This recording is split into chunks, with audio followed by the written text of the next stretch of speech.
Seja bem-vindo à nossa escola bíblica. Boas novas. Nós estamos na carta de Paulo a Filemon. Este, na verdade, é o último vídeo que a gente grava sobre Filemon.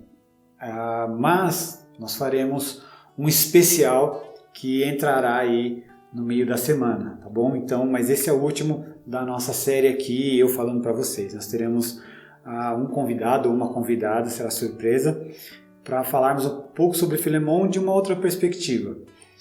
Na semana passada nós falamos um pouco sobre as Bíblias de estudo e o que elas agregam quando nós estamos lendo, ok? Quando eu disse aquilo, eu não estou incentivando ninguém dizendo assim, você precisa comprar uma Bíblia de estudo, ok? Só estava falando para vocês o que ela agrega. E vocês perceberam que ela tem sim a sua validade, ela agrega alguma coisa, ainda que na nossa leitura ela agregue pouca coisa, né?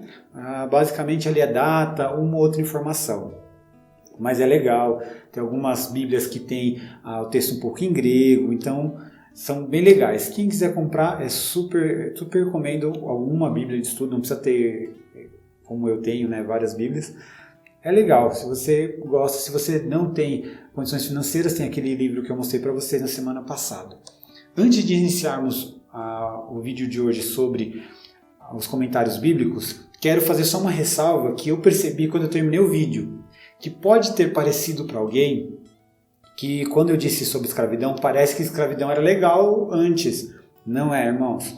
Quando falo escravidão é terrível. A única coisa que eu quis dizer é que era diferente, para a gente não pensar a escravidão do primeiro século como ela é, ou como ela foi, nesses séculos passados. Porque nesses séculos passados tinham a ver com cor de pele, basicamente, né? Com uma raça.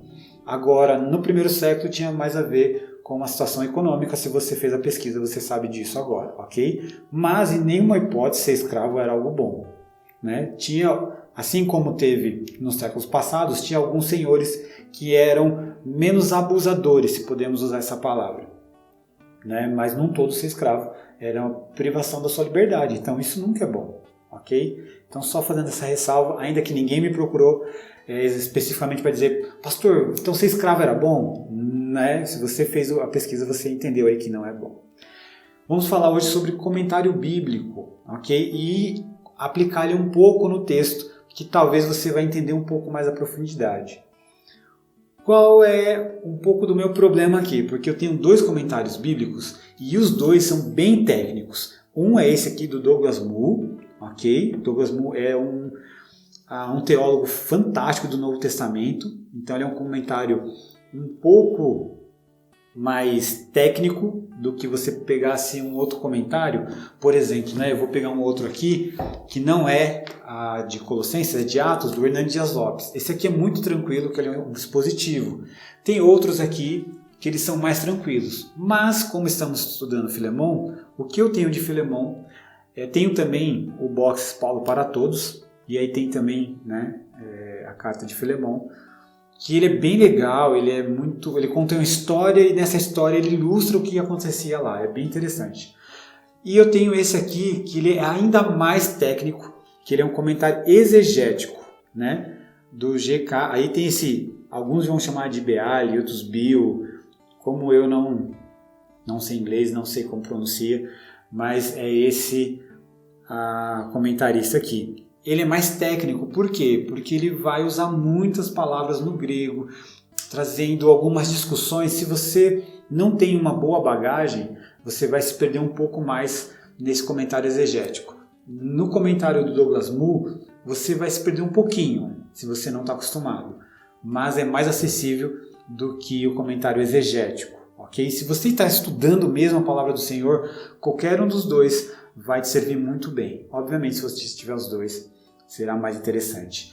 Esse aqui em Colossenses, ele pega muito mais a introdução da carta, ele é mais detalhado nesse sentido, mas as notas explicativas deste livro são muito boas, porque o Douglas Moo é excelente.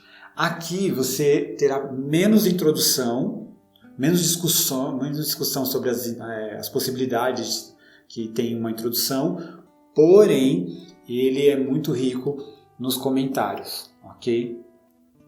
Tá, e o que eles vão agregar aqui no nosso estudo, tá bom?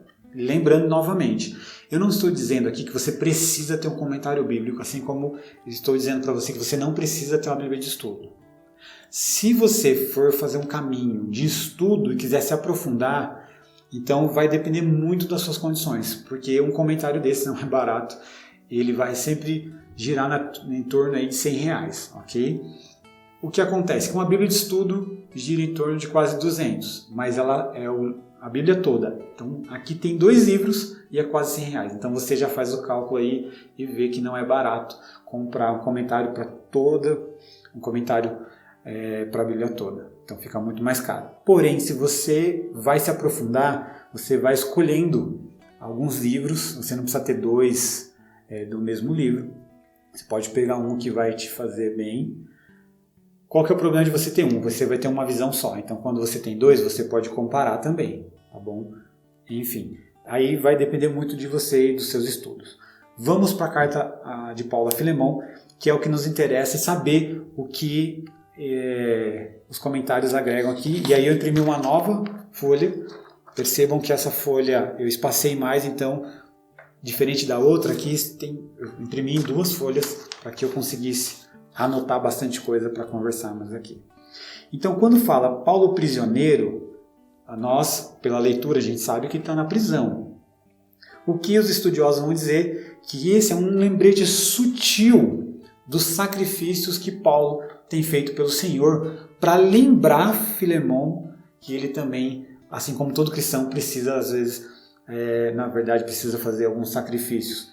No caso de Paulo, o sacrifício foi ter sua liberdade cerceada, porque anunciou o Evangelho de Jesus, e por anunciar o Evangelho de Jesus, ele estava preso. O que mais? Alguma outra Bíblia de estudo traz isso, mas os comentários eles são mais enfáticos. Que possivelmente, como essa carta ela é muito particular, pode ser que Áfia seja a esposa de Filemão e Arquipo seu filho. Então é uma carta para a família, por isso primeiro Filemão, depois os outros membros da família que são colaboradores, são pessoas ativas na igreja, mas primeiro para a família. Então pode ser, é uma possibilidade, ninguém fecha isso, mas é uma possibilidade que todos eles colocam. Versículo 3, perdão. Que Deus, nosso Pai e o Senhor Jesus Cristo lhe deem graça e paz. Então aqui graça e paz, você pode usar isso para tudo, que eles vão dizer que é a marca do favor de Deus ao enviar seu Filho. É o dom de Deus, enviando seu Filho para que a gente tenha fé. Isso é graça. Está no Antigo Testamento, mas nós estamos numa era de graça porque nós experimentamos o Filho e paz. Paz é um conceito hebraico, que é a palavra shalom, que não é só paz, Shalom é a ideia de prosperidade para tudo e para todos. É uma paz que seria estabelecida próximo do fim ou no final dos tempos, Essa paz que excede o entendimento. Então, quando ele fala assim que graça e paz, é isso, olha, que a graça que Deus enviou seu Filho e a paz que é a paz dos últimos tempos, uma paz de prosperidade de tudo para todos, seja com vocês. E aí ele vai começar então a ação de graças. Interessante também que os comentaristas vão dizer que quando coloca o primeiro nome, isso é normal. O primeiro nome é aquele que a carta vai ser endereçada. Então os comentaristas, e eles vão dar várias possibilidades. Outra coisa também, nos comentários, eles vão discutir da onde a carta foi escrita, se de Roma ou de Éfeso. Então, por que alguns creem mais de Roma? Porque Paulo escreveu aos Efésios, aos Colossenses, a Filipenses e a Filemão são cartas da prisão. E possivelmente todas elas estavam no mesmo lugar e se escreveu Efésios. De Efésios não faz muito sentido para alguns, então eles vão entrar nesses debates, ok? Então eles aprofundam esse debate, por isso que Roma eles vão dizer que seja mais provável. Quando se fala de Filemão, há uma possibilidade maior de ser Efésios por causa da distância, São 192 quilômetros e para Efésios aí, de Colossenses a Efésios e de Colossenses até Roma são 400, então a probabilidade diminui. Enfim, isso aí é uma discussão que você pode ler num desses livros. Versículo 4, ação de graça. Sempre dou graças, né? Dá graças com frequência a meu Deus. Então, às vezes a gente para e passa batido, mas aqui Paulo está lembrando, ele está ponderando, ele está lembrando que não é uma ideia assim, é meu particular, mas tem a ver de intimidade. É o meu Deus. Então sempre dou graças ao meu Deus, essa intimidade que eu tenho com Deus. Eu dou graças por vocês em minhas orações. E as orações de Paulo são constantes, como a gente pode ver lá no versículo 6, oro para que vocês. Então é uma oração constante. Paulo está dizendo, eu oro por vocês, mas oro constantemente. Oro por todo o povo de Deus. Isso tudo a gente vai aprofundando nos comentários. Pois ouço com frequência da sua fé no Senhor Jesus e de seu amor. Então aqui a NVT já interpretou, mas no original, fé e amor, meio que eles estão juntos, na verdade, amor e fé. E aí fica dúbia a interpretação, porque fala fé e amor no Senhor Jesus e todo o povo santo. Então, dependendo como você for traduzir, ele tem fé e amor, tanto em Jesus como fé e amor, como por todo o povo santo. Mas não é essa a ideia, a NVT traduziu bem, que é fé no Senhor Jesus e amor por todo o povo santo. Ok? Então, aqui já destrinchou para a gente e ficou mais tranquilo. Talvez algumas traduções mais antigas tenha... talvez não. Tem umas traduções mais antigas que está nessa interpretação dúbia. E aqui já acaba com isso. Oro para que você ponha em prática a comunhão que vem da fé. Olha só, agora ele vai falar de fé de novo. E no versículo 6, seu amor. Ele vai voltar ao amor. Então, ele está mostrando muito a ideia de fé e amor. E tudo isso tem a ver com o versículo 6. Oro para que você ponha em prática comunhão. A palavra comunhão é muito emblemática aí, porque a palavra koinonia, que alguns traduzem como comunhão, mas tem a ver também como parceria. Isso vai reverberar no versículo 17, que diz assim, portanto, se me consideram seu companheiro na fé, se você se considera tendo comunhão, parceria comigo na fé, é a mesma palavra koinonia aí. Ok? E é importantíssimo, porque Paulo vai usar essa palavra para melhorar ou dar fundamento a todo o seu discurso, ao seu pedido a Filemão. Então essa palavra que talvez passou despercebida por você é importantíssima. Koinonia, comunhão, parceria. É uma palavra um pouco empresarial. Vou usar esse termo, né, para a gente. Lá tinha um outro uso, que eu vou fechar algo com você e eu dou a minha palavra e nós estamos juntos e vamos ser sócios nessa essa parceria e nós vamos caminhar. Então, nesse sentido, quando a gente ora, quando a gente vê ele dizendo, oro para que você ponha em prática essa parceria, essa comunhão que nós temos, essa sociedade, que vem da onde? Que vem da fé. Então a fé é a base dessa parceria, é a base dessa comunhão. Então, primeiro de tudo, é a fé. A fé que vai gerar comunhão. Olha como isso é legal, porque é a fé em Jesus que nos torna parceiros, né? Que nos torna um. E aí ele vai continuar dizendo, à medida que entender e experimentar todas as coisas boas que temos em Cristo, ou quando você experimentar o favor que temos de Cristo, ou por Cristo, e aí tem muitas reverberações nos comentários. Bom, a palavra pôr em prática aqui, e isso é interessante, então a fé é a base da comunhão que vai pôr em prática. Esse pôr em prática, a palavra no grego é energis, né? A ideia de energia, algo eficaz. Então você vai pôr energia aí. Tem a ver com refletir nas consequências. Porque você tem a base, que é a fé, uma comunhão, e você vai analisar as consequências, porque você vai pôr a sua vida diante de outra vida, e nessa comunhão vocês vão caminhar, porque a base de tudo é amor. Então, à medida que você experimenta o favor de Cristo, e esse é um ponto muito legal, porque Cristo nos deu a graça de conhecermos Ele e sermos salvos.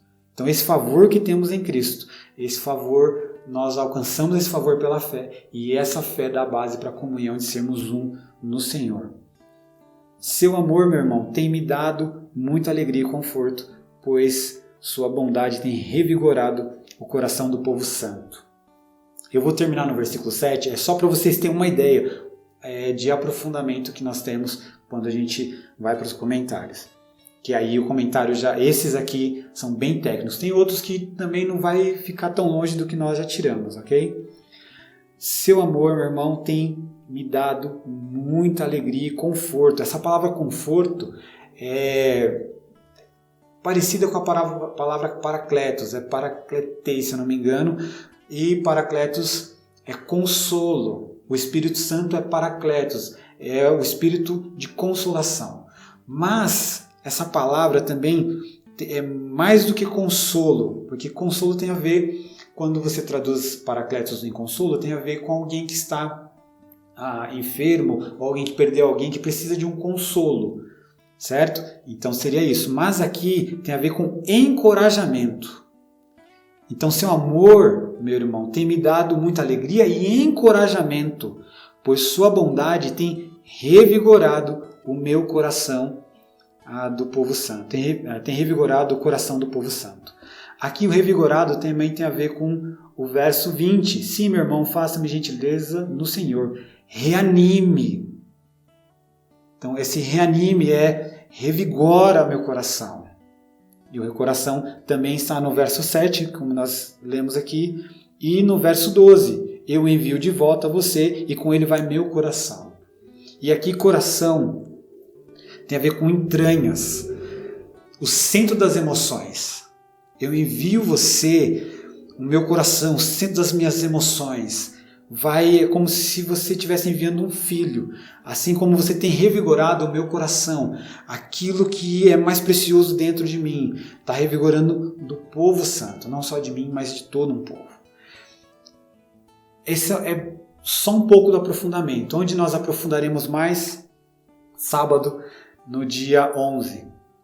E aí nós estaremos juntos conversando mais sobre o texto de Filemão, tirando mais riqueza desse texto que é lindo, poderoso, que transforma a nossa vida. Obviamente que aqui eu só falei da parte técnica para que você tire suas conclusões do que Deus está falando com você e tem falado com você a partir de Filemão, ok? Então nos vemos, se Deus assim permitir, no dia 11 de março, neste sábado, às 3 horas da tarde, na Rua São Paulo das Missões, número 98, no bairro do Tijuco Preto.